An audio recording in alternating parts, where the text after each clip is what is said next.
Желев, разкажете ни малко повече за вас, за клуба, който представлявате, въобще за този спорт, който ще наблюдаваме днес и въобще какво ще се случва в този ден. Значи, има една малка предистория. Преди 20 години ние във Варна имахме баскетболен отбор, и който се разтури. Дойдаха промените и вече стана много сложно. Ние нямахме колички, а количките са много важно нещо за баскетбол, те са специално за баскетбол. И разбрахме, че в София са направили баскетболен отбор. Дойдахме, свързахме се миналата година с софиянци. Те обещаха да ни помогнат, наистина помогнаха ни и ние във Варна решихме, че можем да създадем такъв баскетболен отбор. Но ние сме създали баскетболен отбор, защото това е игра, която увлича много хора. Но много от нашите спортисти играят тенис на маса, много добри пловци тенис на маса, имаме състезатели. И всъщност ми от една година, миналата година по това време ни взе регистрацията в съда. Ние сме клуб от една година, но на републиканско първенство спечелихме доста медали и купи. Участваме на всички турнири на Параолимпийската асоциация. От юли месец ни пристигнаха количките, започнахме да тренираме баскетбол и вече всичко тръгна, как се казва, по меч масло. Помага ни град хотел Варна, като ни е подсигурил базата изцяло. И може би, ако повече колеги разберат за нашия спорт, изобщо за спорта за хора с увреждания в България, ние тренираме хората с увреждания. България е много силна в леката атлетика. Там имаме второ място и трето на Олимпиадата в Пекин. Сега преди 2 седмици или 70 се завърнаха от Дубай и от Световно първенство с доста златни, сребърни и бронзови медали. Също така имаме тенис на маса, имаме плуване и баскетбол. Хубаво е сега, така като ни показват по телевизора, особено вашата телевизора, да ни покаже. Надявам, че на мен ми трябват още 5-6 човека за отбора. Да се надяваме, че като гледат предаванията, ще ни се обадят, ще дойдат още хора, а пък и в другите градове, и в Бургас мислят да правят баскетболен отбор, в Ямбол, Сливен. Да се разви, да се популяризира, обаче то се популяризира спорта, когато се показва. А пък хората с увреждания, наистина имаме много нужда от много неща, но ние правим хубави неща, ние спортуваме. И то някои спортуват много добре, много спортуват, както лекоатлетите ни най-вече, но аз искам да уточня, че тук говоря, защото аз съм запознат с хората с увреждане на опорно-двигателния апарат. Това е. Нашия клуб е младичък, обаче доста медали вече купуваме, смятаме да се развиваме във Варна. Имаме подкрепата и на кмети, на общински съвет, имаме си генерален спонсор. Мисля, че ще започнем много силно да работим с медиите във Варна. Просто сега беше един период, в който имаше избори, където медиите имаха друга задача или други ангажименти. И сега след нова година ще ни обърнат повече внимание, но редовно във вестника излизат статии за нашия отбор. Тук наскоро си правихме събрание, избрахме 10 най-добри спортисти на клуба ни и излезе статия във вестника. Сега след тази среща се организира тук по случай 30 години от създаването на спорта за хора с увреждания. И до вечера ще има тържество, на което ще бъдат наградени най-добрите спортисти с увреждания, които са. И се надяваме от до година вече да направим много силен баскетбол и като национален отбор. Надяваме се да участваме в международни първенства, защото ние не искаме само за удоволствие или така при свободното си време да ходим да го правим. Искаме на малко по-високо ниво да го развиваме. Имаме много силна подкрепа от министър Нейков, много сме благодарни. Може би нашия отбор съществува благодарение на него. Българската параолимпийска асоциация също много ни помага. Нямаме никакви оплаквания от господин Лалов, който е председател на федерацията. Може още да се желая, но този да ги има какво повече се желая. Да, надявам се, че ще започнем да работим много силно с Българска федерация по баскетбол, ние сме нейни членове, а пък баскетбола в другите страни е към баскетбол за хора с увреждане към баскетболните федерации. Иначе баскетбола е за хората с увреждания в света е толкова популярен, бих казал. Може би увеличавам малко, но е колкото баскетбола за здраве. Много е популярен. В YouTube могат да се гледат репортажи от баскетболни срещи от европейско и световно първенство и трябва да ви кажа, много публика, залите са пълни. Хубаво нещо. Хубав спорт. Поставили сте на хубаво начало, казвате, основавайки този баскетболен отбор.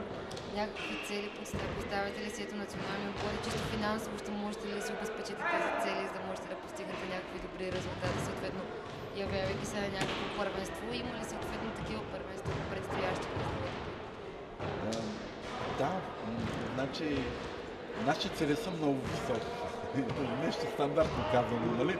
Много високи, но ние смятаме нашия клуб сега да проведем много активна кореспонденция с Международната федерация на баскетболни колички.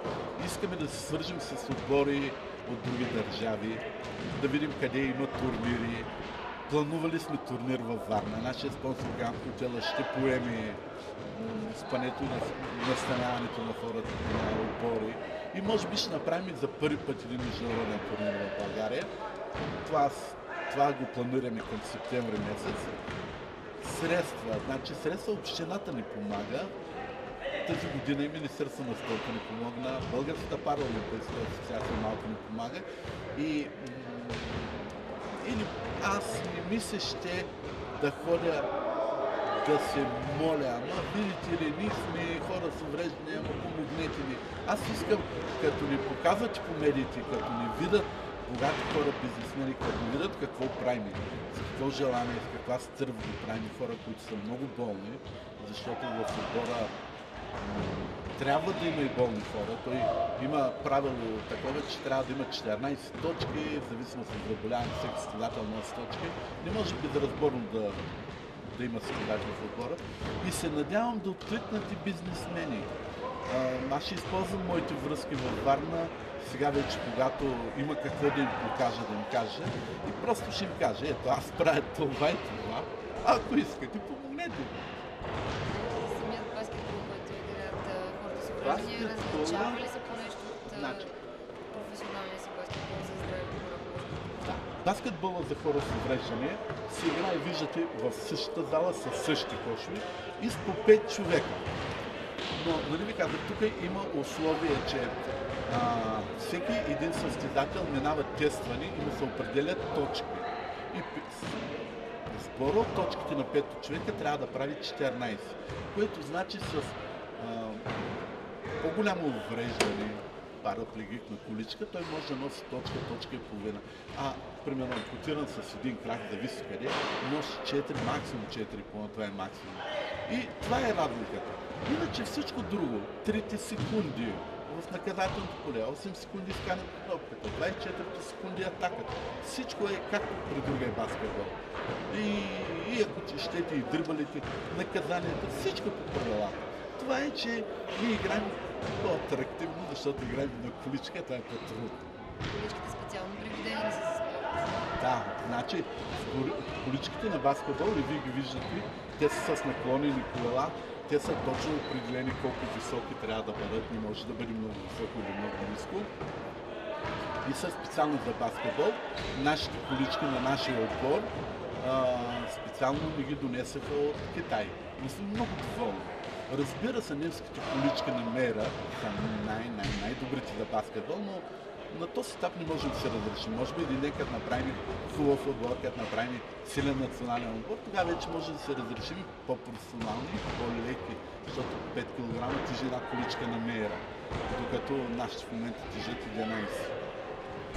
За това, което виждаме, че всъщност спортът ни спасява всичките от скучната ежедневие, това да избягаме от всичките проблеми, които имаме.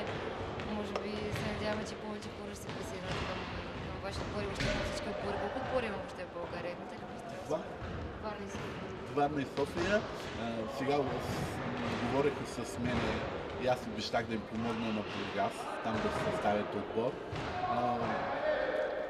Знаете ли, може би да не съм прав, може и да съм прав, но малко се показва хубавото, което правят хората с увреждания.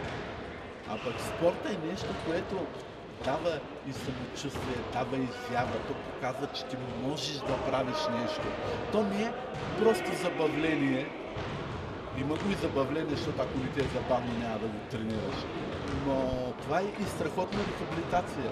Самото движение с ръцете, с кръста. След това се чувствам малко уморен. Аз, например, се чувствам доста уморен, но се чувствам лек, едно много ми е приятно след тренировка. Да. Вие също тренирате и играете в този отбор, не Да, знам, че сте председател. като намеря достатъчно спортисти млади, аз естествено ще се отделя от отбора като състезател, но за сега още спортувам, защото просто имам тръпна, но годините напредват, те ни прощават в спорта. Празници са все пак, какво ще пожелаете за следващата година и какво ще пожелаете на зрителите? Значи, на всички колеги пожелавам до година да им е по-хубава и най-важното пожелавам е да не мислят много за лошите неща, нека да имат мечти за хубаво, да не се отдаваме само на проблемите си, да гледаме смело напред, да знаем, че ще се оправи нашата държава, а като се оправи държавата и за нас ще бъде по-добре. На всички граждани на България пожелавам щастлива нова година, дано до година да бъде по-хубава от сегашната.